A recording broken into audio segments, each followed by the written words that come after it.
Bismillahirrahmanirrahim. Alhamdulillahirrabbilalamin.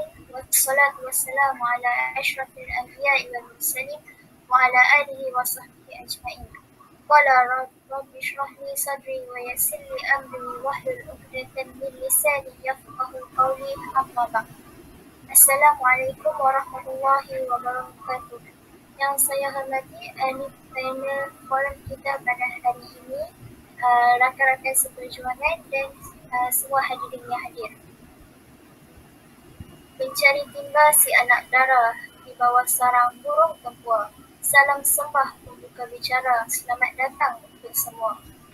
Megah berarak, indah berbalam, di puput bagi ke pohon ara. Pemanis kalam, selamat malam, awal istilah pembuka bicara. Para penonton yang dirahmati Allah sekalian, segala puji-pujian kepada Allah Subhanahu Wa Taala kerana dengan limpah kurnianya kita semua diberi ruang dan kesempatan pada malam yang mulia ini bagi menghadiri forum anjuran mahasiswa metodologi Istibdad Hukum C2. Tajuk forum kita pada malam ini ialah adakah COVID-19 punca penangguhan solat Jumaat dan solat Jumaah harian. Bersama kita pada hari ini 3 orang ahli panel yang akan mengupas tentang tajuk ini. Panel pertama, Cik Nurin Izazi binti Jamaluddin sebagai penceramah bebas. Seterusnya, panel yang kedua, Cik Rahwani binti Abdul Rani yang bekerja sebagai seorang guru Islam di Sekolah Menengah Agama Syariah. Tak lupa juga kepada panel kita yang ketiga, iaitu Puan Nik Nur Ain binti Azizi, merupakan naib pengerusi Persatuan Ibu Bapa dan Guru Sekolah Ma'had Muhammad Mas. Sebelum kita meneruskan forum ini, izinkan saya mengupas sedikit mengenai tajuk kita pada hari ini. Pada hujung tahun 2019, dunia kita telah dikejutkan dengan penularan virus COVID-19 yang dipercayai berpunca dari bandar Wuhan yang terletak di wilayah Hubei, China. World Global Health Organization (WHO) telah melancarkan Global 2019 nCoV Clinical Data pada 28 Januari 2020 bagi membenarkan negara-negara ahli untuk menyumbang data klinikal bagi menyampaikan maklum balas klinikal kesihatan awam. Seterusnya, pada 11 Mac 2020, WHO telah menukar status wabak tersebut daripada tahap epidemik kepada pandemik. Hal ini menggambarkan bahawa bahayanya telah menjangkau kepada hampir seluruh dunia. Malaysia juga tidak terkecuali daripada mengalami peningkatan jangkitan dan kadar kematian sehingga menyebabkan kerajaan terpaksa mengenakan Perintah Kawalan Pergerakan PKP bagi membendung penyebaran wabak ini terus berleluasa. Ketika ini, muncullah pelbagai persoalan berkaitan hukum dan permasalahan yang dihadapi oleh masyarakat dalam suasana wabak COVID-19 yang sedang menular ini. Salah satunya ialah berkaitan penangguhan solat Jumaat dan solat Jumaah harian.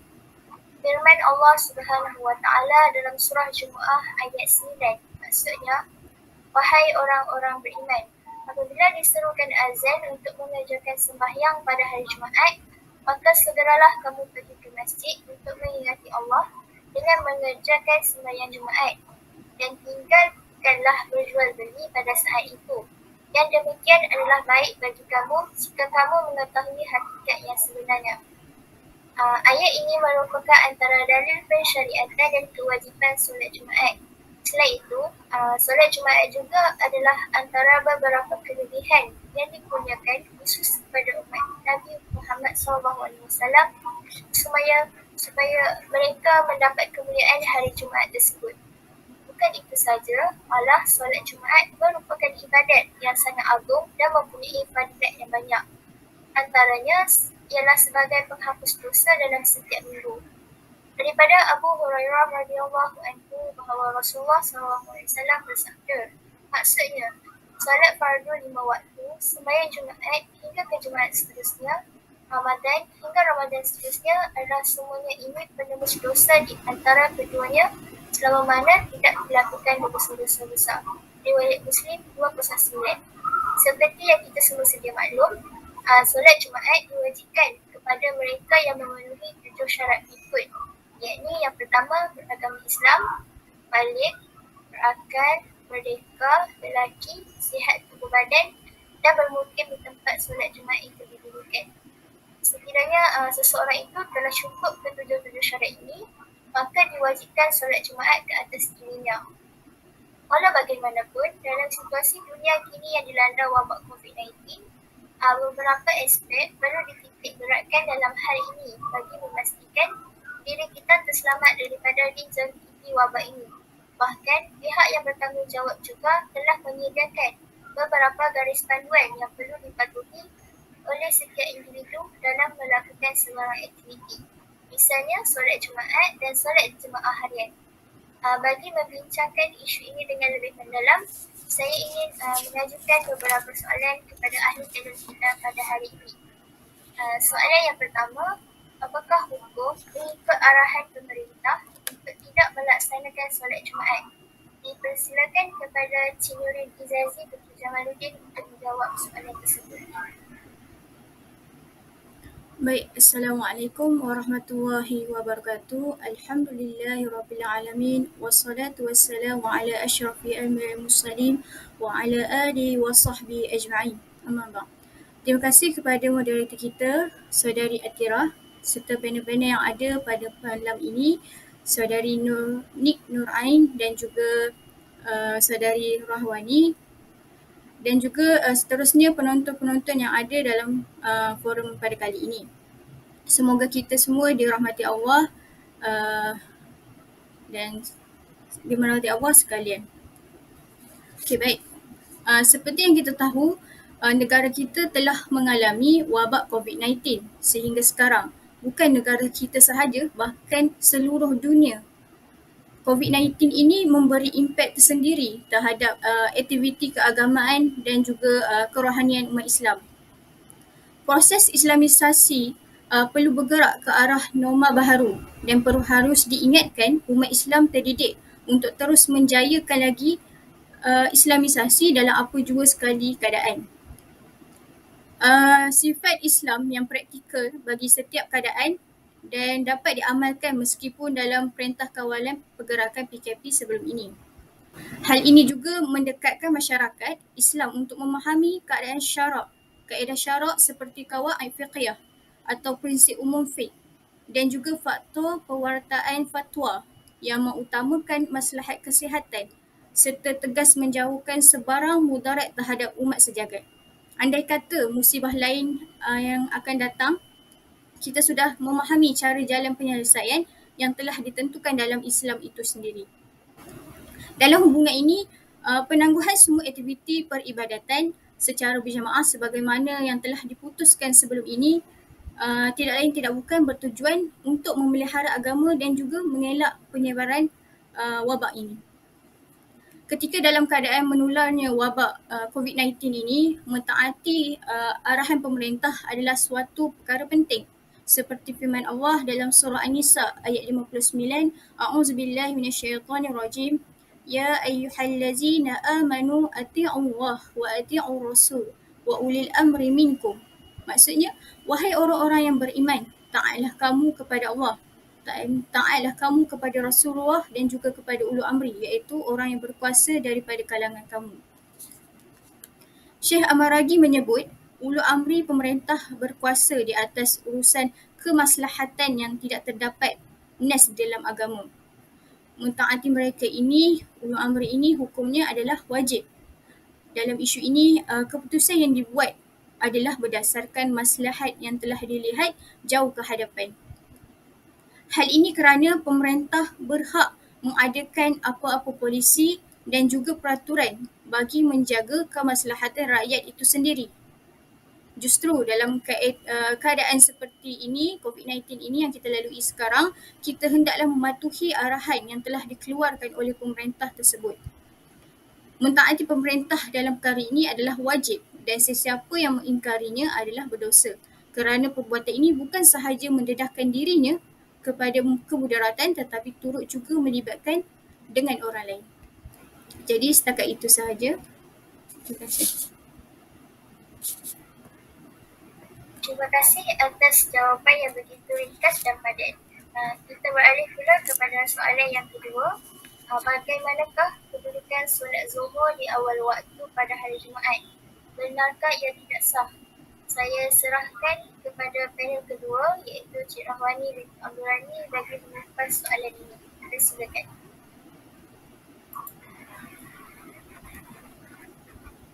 Bismillahirrahmanirrahim. Assalamualaikum warahmatullahi wabarakatuh. Terima kasih kepada moderator kita pada malam ini.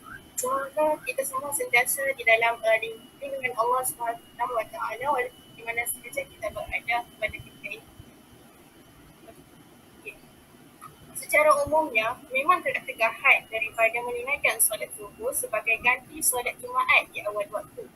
Di dalam kitab At-Taqrirat As-Sadidah dinyatakan tidak sah bagi orang yang tidak diberikan keuzuran untuk bertakbiratul ihram bagi solat zuhur sebelum imam solat Jumaat memberi salam.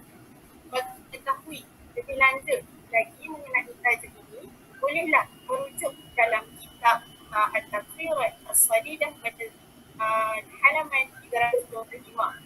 Namun, dalam isu tiadanya solat Jumaat semasa perintah kawalan pergerakan ini, tegangan tersebut adalah tidak terpakai.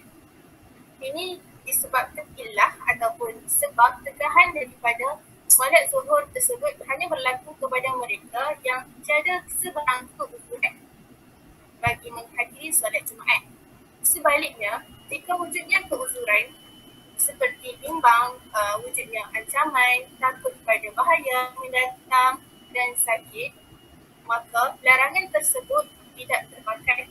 Syekh Muhammad Az-Zuhaili dalam kitabnya Al-Mu'tamad Al-Fiqh Asy-Syafi'i menjelaskan bahawa setiap keuzuran sama tahap kesusahan seperti mana kesukaran orang yang sakit, maka itulah keuzuran secara kias terhadap keadaan sakit yang dinaskan ke atasnya. Oleh itu, tidak wajib solat Jumaat orang yang takut akan bahaya terhadap dirinya maupun hartanya. Sebagaimana dalam sebuah hadis yang diriwayatkan oleh Ibnu Abbas radhiyallahu anhu, Nabi SAW bersabda, maksudnya barang siapa yang mendengar azan tetapi dia tidak menjawabnya, yakni dia tidak datang untuk menunaikannya, maka tidak ada salat baginya melainkan kerana keuzuran. Mereka iaitu para sahabat Nabi SAW bertanya kepada Rasulullah, apakah keuzuran itu ya Rasulullah? Baginda Rasulullah SAW menjawab, ketakutan dan sakit. Termasuk dalam bentuk keuzuran adalah seperti mana yang berlaku waktu ini, iaitu penularan wabak COVID-19 yang membawa kepada maut. Maka ia dikira sebagai satu keuzuran kerana wujudnya bahaya yang boleh mengancam nyawa.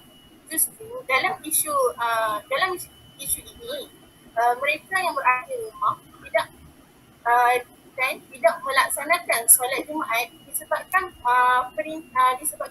perintah kawalan pergerakan serta penangguhan solat Jumaat yang dilaksanakan di masjid-masjid maupun surau. Maka hukum menunaikan solat zuhur pada awal waktu sebagai ganti solat Jumaat tersebut adalah sah. Mereka tidak tertakluk kepada hukum makruh maupun haram.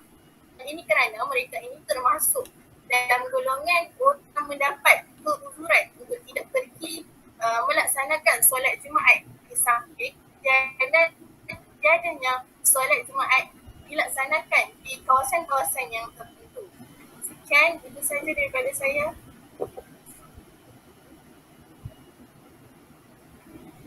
Jawapan yang sangat menarik dan membantu. Semoga jawapan yang diberikan dapat menjawab persoalan mengenai bagaimana kedudukan solat zuhur di awal waktu yang sering bermain di minda masyarakat kini.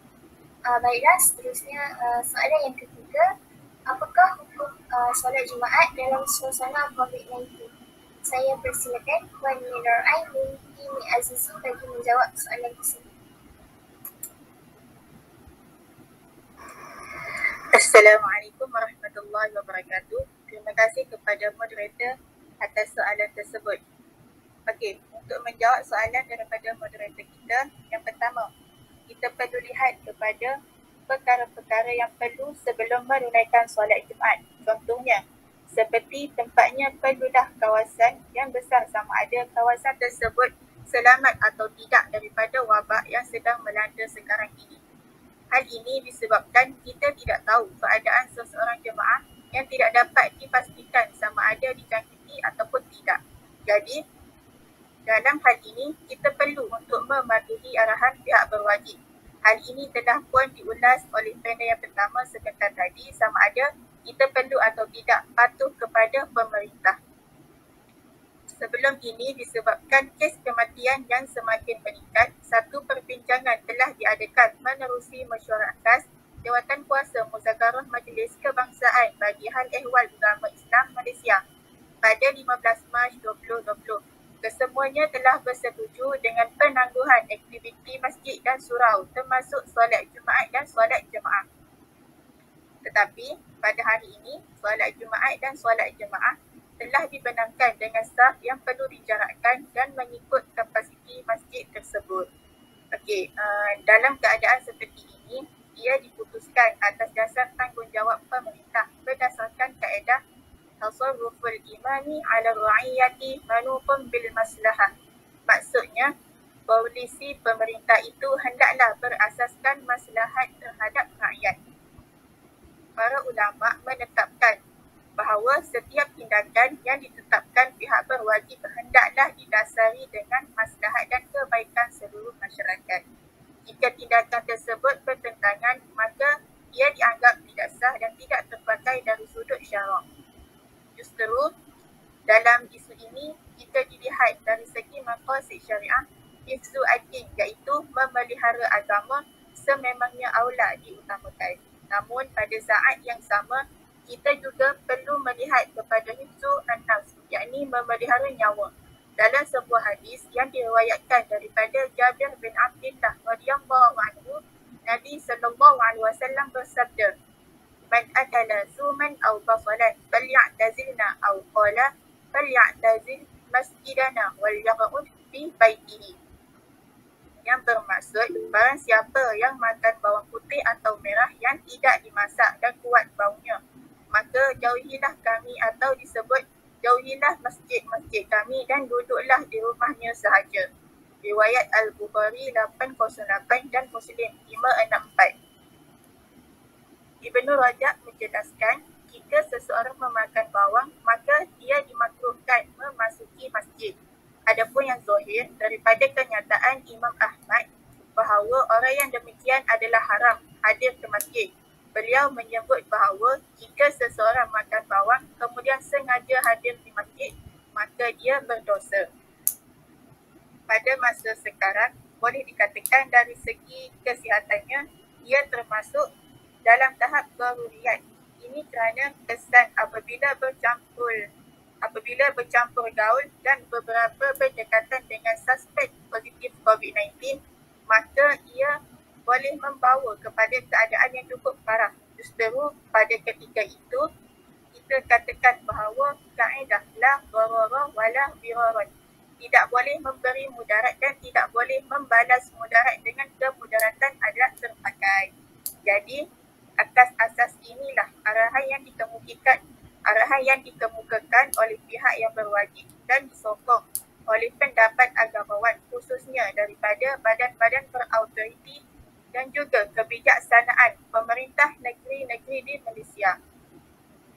Jelas menunjukkan kepada kita bahawa langkah yang dikemukakan itu adalah tepat. Okey, dalam isu solat Jumaat ini saya nyatakan juga di sini pandangan daripada beberapa badan fatwa berautoriti di peringkat antarabangsa. Okey, antaranya Hay'ah Kibar Ulama Al-Azhar Asy-Syarif harus disisi syarak untuk menghentikan solat Jumaat dan solat berjemaah di semua kawasan berikutan penularan wabak COVID-19. Harus juga disisi syarak bagi negara daulah untuk menghentikan dalam tempoh sementara bagi solat Jumaat dan solat berjemaah. kerana ia akan membawa kepada penularan dan tersebarnya virus yang berbahaya ini. Seterusnya, Kementerian Wakaf dan Hal Ehwal Islam Kuwait.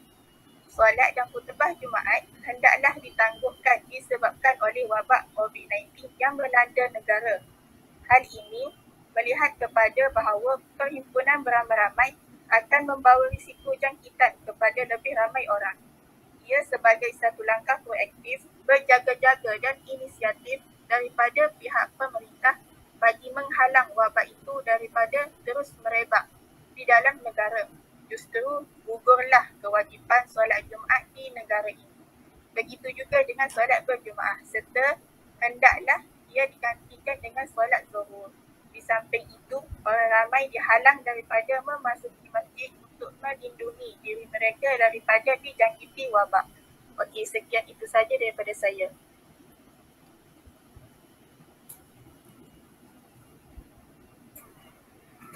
Alhamdulillah, jawapan yang saya kira sangat menjawab kepada persoalan yang saya ajukan sebentar tadi. Baiklah, kita teruskan forum kita pada malam ini dengan sesi soal jawab daripada para penonton. Saya persilakan kepada penonton yang ingin mengajukan soalan kepada ahli panel kita. Assalamualaikum. Waalaikumsalam. Silakan. Cik Moderator, saya ingin mengaju soalan kepada panel yang pertama, Cik Nurin. Soalan saya dalam keadaan sekarang ni, kita tengok ada segelintir pihak yang keras nak menunaikan solat Jumaat itu walaupun dalam keadaan COVID yang masih menular ni. Maksudnya kita masih belum menang kan. Jadi alasan ni, golongan ni yang berkeras nak pergi kerja solat Jumaat ni dalam keadaan sekarang ni, alasan mereka sebab ada hadis yang mengatakan sesiapa yang tidak menunaikan solat Jumaat sebanyak 3 kali adalah daripada golongan munafik. Jadi saya mohon penjelasan daripada ahli yang pertama. Terima kasih. Baik, soalan yang amat menarik. Silakan panel pertama untuk menjawab. Baik, terima kasih kepada saudari yang bertanya. Betul, ada saya pernah dengar benda ni terjadi sebelum ini. Di sini saya tegaskan bahawa apa yang didakwa ini adalah suatu kesalahfahaman yang jelas. Benar terdapat hadis yang sedemikian, tetapi ia perlu dibaca secara menyeluruh. Antaranya apa yang diriwayatkan oleh Abu Al-Jadi Al-Darami radhiyallahu anhu, Nabi SAW bersabda, "Man taraka jumu'ata thalasan taba'allahu ala qalbihi wa ja'ala qalbahu fahuwa qalbu munafiq." Maksudnya, sesiapa yang meninggalkan solat Jumaat 3 kali, nescaya Allah akan mengecap hatinya dan Allah akan menjadikan hatinya itu seperti hati orang munafik. Riwayat At-Tirmizi nombor hadis 500, An-Nasa'i 8813 dan juga Ibnu Khuwaizah 1858. Selain itu juga ada lafaz yang lain menjelaskan sebab dicop sebagai munafik, seperti sabda Rasulullah SAW, "Man taraka jumu'ata thalasan marrati tahawwuna biha taba'allahu ala qalbi." Sesiapa yang meninggalkan solat Jumaat 3 kali dan kerana meringankannya, Allah akan menguncikan pintu hatinya. Riwayat At-Tirmizi nombor hadis 500. Perkataan tahawuna itu adalah jelas yang dimaksudkan tadi, iaitu kerana meringankannya. Jelas menunjukkan sifat kemalasan dan tidak menghadiri solat Jumaat tanpa uzur dan juga sebarang sebab. Syekh Mulia Ali Al-Qari menjelaskan bahawa ia bermaksud meninggalkan kerana mengambil mudah. Manakala Al-Aini pula menyebutkan erti perkataan tahawuna biha adalah meninggalkan disebab sikap malas dan juga culas dalam melaksanakannya. Dan juga ada riwayat lain yang mengatakan, riwayat Jabir bin Abdullah radhiyallahu anhu, Rasulullah SAW bersabda, "Man taraka jumu'ata thalatha min khairi dururatin taba'allahu ala qalbi." Maksudnya, sesiapa yang meninggalkan solat Jumaat 3 kali tanpa sebarang darurat, maka Allah akan menguncikan mati jantung hatinya. Riwayat An-Nasa'i nombor hadis 1370. Maksudnya hadis ini adalah meninggalkan dengan sengaja tanpa darurat atau sebarang uzur syar'i. Sedangkan isu yang melanda kini COVID-19 ini juga termasuk dalam bab keuzuran. Akan tetapi dalam isu COVID-19 ini adalah satu wabak penyakit yang berjangkit. Justru ia bersifat maslahah ammah, iaitu kemaslahatan umum, yang kita disuruh untuk mengurung diri, kuarantin dan juga duduk di rumah masing-masing. Maka ia perlu lebih diutamakan lagi. Perkara ini juga sudah dibincangkan bersama pihak-pihak yang berkuasa seperti Kementerian Kesihatan Malaysia dan juga pakar-pakar yang berkenaan dengan isu ini. Maka golongan yang dicop sebagai munafik itu adalah mereka yang meninggalkan 3 kali solat Jumaat dengan sengaja tanpa sebarang keuzuran. Sedangkan situasi yang berlaku sekarang ini, yang kita hadap sekarang ini adalah umat Islam yang sedang berada dalam keadaan darurat kesihatan disebabkan penularan wabak COVID-19 ini. Jadi wallahu a'lam. Mohon itu sahaja. Terima kasih. Saya buka kepada penonton yang seterusnya untuk bertanya soalan. Okay, bismillahirrahmanirrahim. Assalamualaikum warahmatullahi wabarakatuh. Saya ingin mengajukan soalan ini kepada panel yang kedua. Soalan saya ialah, apakah perkaitan COVID-19, penangguhan solat Jumaat dan solat jemaah dengan maqasid syariah? Okey, itu je. Terima kasih. Baik, silakan panel yang kedua bagi menjawab soalan tersebut.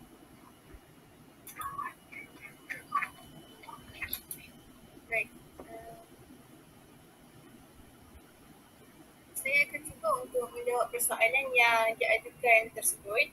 Seperti mana yang kita tahu bahawa dunia sekarang telah dilanda oleh satu wabak yang berbahaya, iaitu wabak COVID-19 yang mana ianya telah merangkut banyak nyawa. Oleh itu, pihak berkuasa pemerintah telah memerintahkan supaya segala aktiviti dan tempat yang melibatkan perhimpunan ramai tidak dibenarkan, termasuk juga rumah-rumah ibadat seperti masjid, kuil, gereja dan lain-lain lagi. Mungkin akan ada yang bertanya-tanya, apakah yang dimaksudkan dengan maqasid syariah itu? Secara umumnya, maqasid syariah seperti yang diterangkan oleh ulama sufi, ianya merupakan makna dan tujuan yang dikehendaki syarak dalam mensyariatkan sesuatu hukum bagi menjamin kemaslahatan umat manusia. Terdapat 5 prinsip yang wajib untuk kita yang perlu untuk kita ketahui. Prinsip 5 maqasid syariah yang perlu kita ketahui. Yang pertama adalah hifzu ad-din, iaitu memelihara agama. Hifzu an-nafs, memelihara nyawa. Hifzu al-aql, memelihara akal. Hifzu al-mal, memelihara harta. Dan yang terakhir, hifzu an-nas, iaitu menjaga keturunan. Justru itu, jika dilihat dari segi maqasid syariah, hifzu ad-din adalah yang lebih aula, iaitu yang diberikan keutamaan.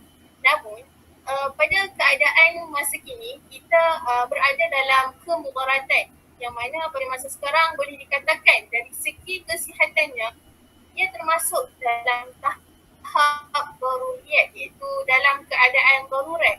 Hal ini kerana kesan apabila bercampur kaut dan berada berdekatan di antara satu sama lain, yang mana kita tidak tahu mungkin akan ada salah seorang individu dalam kumpulan tersebut yang positif. Jadi dari situ ia akan memberikan kemudaratan kepada individu yang lain yang tiada sebarang simptom. Jadi justru pada ketika itu kita katakan bahawa kaedah la darara wala diraran adalah akal, iaitu tidak boleh memberi mudarat dan tidak boleh membalas mudarat ke mudaratan. Walau bagaimanapun tidak bermaksud jika penangguhan solat jemaah di masjid dilaksanakan, maka kita tak boleh nak laksanakan solat berjemaah tersebut. Tapi kita boleh laksanakan solat jemaah itu di rumah bersama ahli-ahli keluarga yang lain, dan sekaligus daripada situ kita dapat mengeratkan hubungan silaturahim antara satu sama lain. Jadi saya harap jawapan yang diberikan ini sedikit sebanyak dapat menjawab persoalan yang diajukan tersebut. Wallahu a'lam. Itu saja daripada saya. Sekian, terima kasih.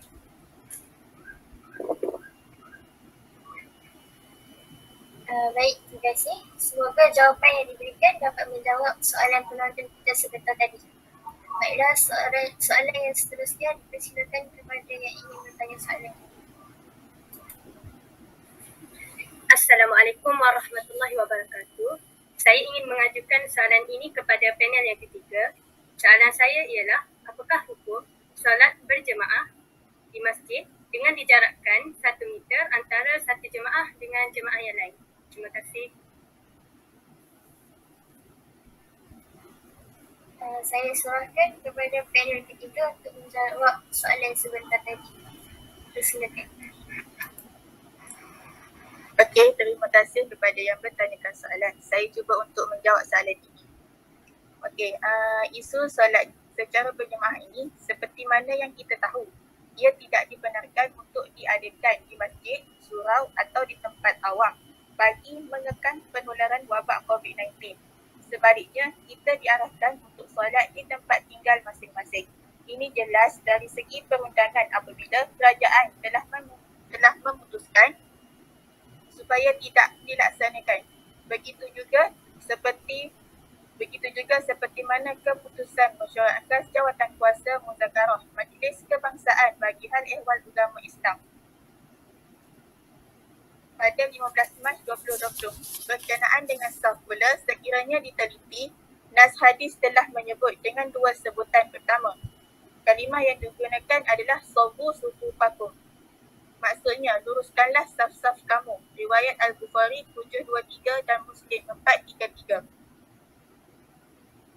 Maksudnya, hendaklah kamu menyamakan saf-saf kamu. Ini bermakna saf pertama hendaklah berada dalam keadaan sebaris. Begitu juga dengan saf kedua dan seterusnya. Kedua, nas hadis menyebut dengan lafaz atimmu sufufakum. Maksudnya, sempurnakanlah saf-saf kamu. Riwayat Ahmad 14112 dan Ibnu Hibban 545. Maksudnya di sini, jika maka hendaklah kita sempurnakannya dengan mengisi kelompongan tersebut. Hal ini jika dalam keadaan yang biasa, yakni tanpa sebarang keuzuran. Tetapi jika di luar kebiasaan disebabkan uzur atau wabak dan seumpamanya, maka kita mengambil nas ilahi yang menyebut A'udzubillahi minasyaitanirrajim. Fattaqullaha mastata'tum. Maksudnya, oleh itu bertakwalah kamu kepada Allah sedaya upaya kamu. Surah At-Taghabun ayat 16.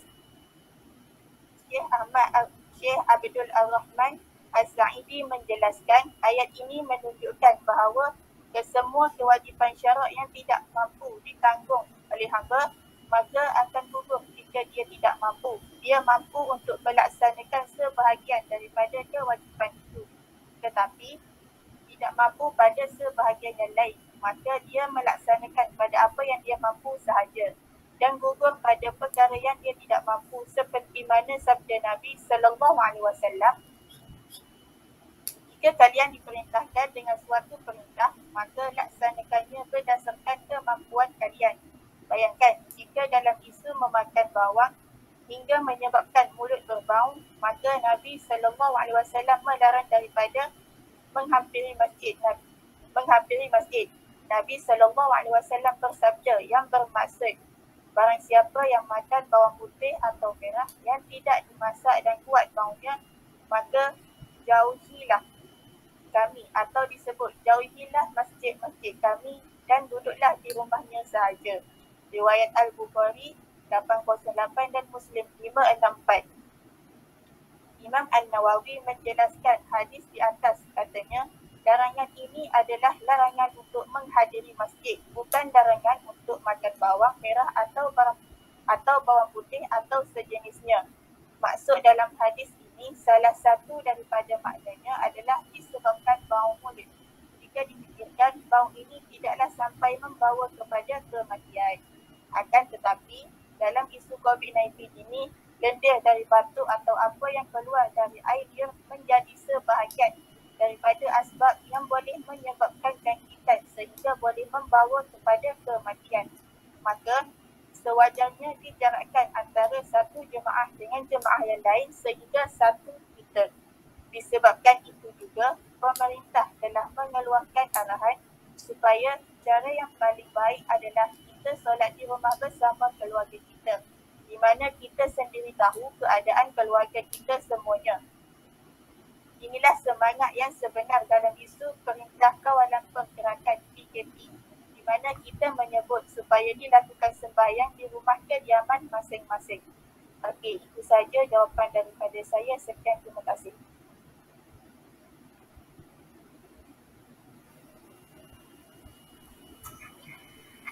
Terima kasih atas jawapan yang sangat membantu. Dapat saya simpulkan di sini bahawa berdasarkan kepada nas dan pandangan ulama, isu ini dapat dibahagikan kepada 2 keadaan. Keadaan yang pertama ialah dalam keadaan wabak COVID-19 masih terkawal menurut Kementerian Kesihatan Malaysia. Dalam keadaan ini, solat Jumaat hendaklah diteruskan dengan beberapa syarat seperti khutbah dipendekkan, orang ramai hendaklah berwuduk di rumah. Mereka yang ada simptom COVID-19 tidak perlu hadir solat Jumaat kerana mereka ni termasuk dalam golongan orang yang sakit. Dan yang terakhir ialah pihak masjid ataupun jemaah wajib menyediakan hand sanitizer dan penutup mulut sebagai langkah pencegahan dan keselamatan.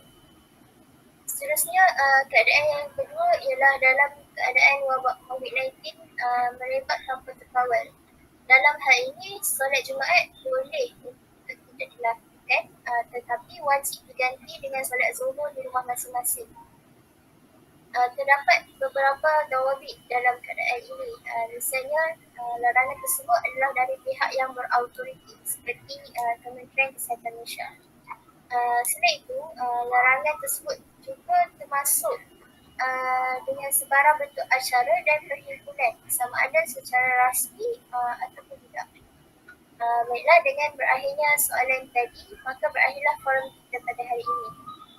Kesimpulannya, COVID-19 ini bukan hanya sekadar wabak yang mesti dijauhi dan dihindari oleh setiap individu. Bahkan ia juga suatu bentuk ujian daripada Allah untuk menguji hamba-Nya. Benarlah firman Allah, maksudnya, demi sesungguhnya kami akan menguji kamu dengan sedikit perasaan takut kepada musuh dan dengan merasai kelaparan dan dengan berlakunya kekurangan dari harta benda dan jiwa serta hasil tanaman. Dan berilah kabar gembira kepada orang-orang yang sabar. Surah Al-Baqarah ayat 155.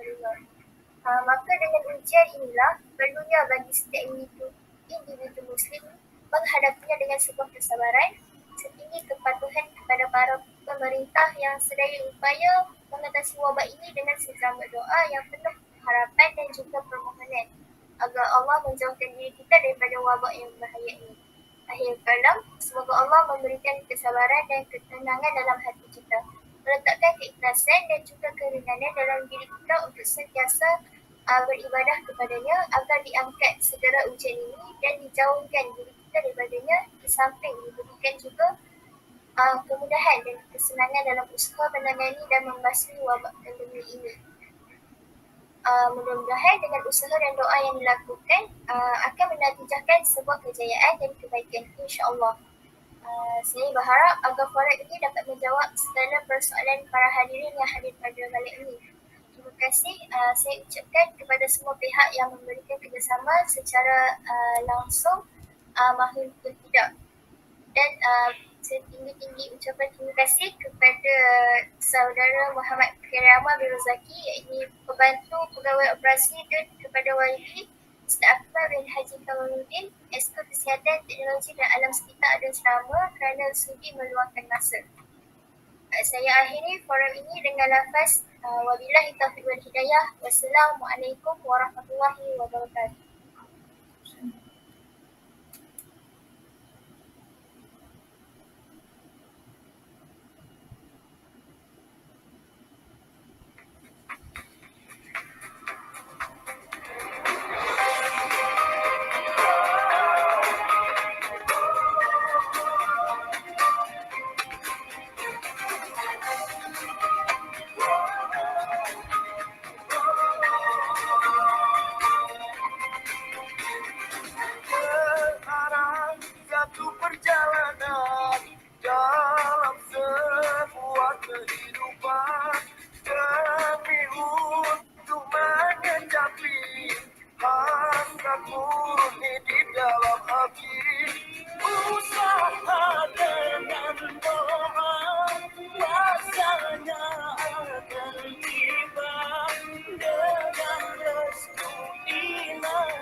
Cegahkanlah hati-hati